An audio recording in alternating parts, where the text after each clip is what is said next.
especially in this time that we live in, which the Upanishads and the Vedic texts, the wisdom texts speak of, is known as Kali Yuga. There is a secret way, because we're filled with distractions, are we not? Right? And so it's so hard to just get the mind to be focused. And it's said that our consciousness actually acts as a reflective mirror by which we can see reality. And the problem is, the mirror of our consciousness is dirty.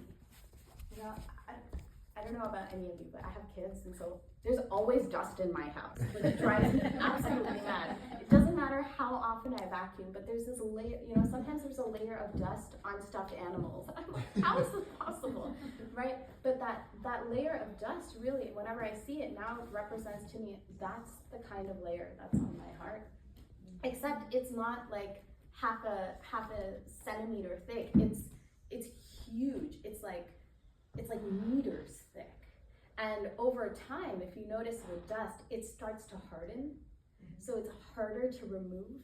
You know, so you just can't take a vacuum. You need to take actually like a mop and scrub hard.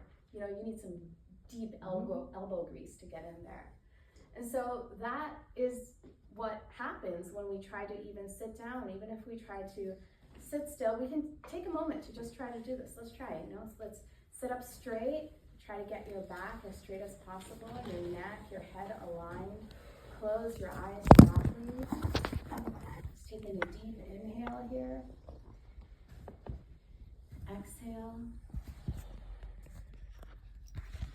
And for the next 15 seconds, I'd like you to just try to be with your breath. That's it. Nothing more, nothing less. Just being a witness to your breath.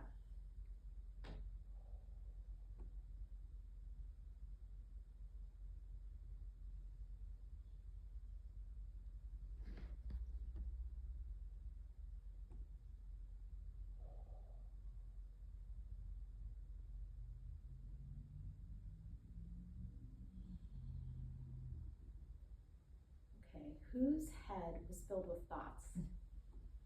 I was counting, so that was what my mind was filled with. I was counting down. Were you counting down with me to see if I was going to actually stop at 15 or not? You know? Right, there's like a laundry list. What am I going to do after this? What's happening here? You know, what am I going to eat for dinner? A huge thought that goes through my mind all the time. So our mind is filled with thoughts, and the shortcut, because our minds are so distracted, is to just hit directly at those distractions, right? And that's why it said in this age particularly, the way in which to do so is to engage in the practice of mantra. That's it. It's through sound vibration. And I was hearing something so beautiful. We hear that the yoga texts are so scientific. It's amazing. They talk about how our consciousness is interweaved with prana, right? And so prana is that life force. So it's interweaved, it's so connected.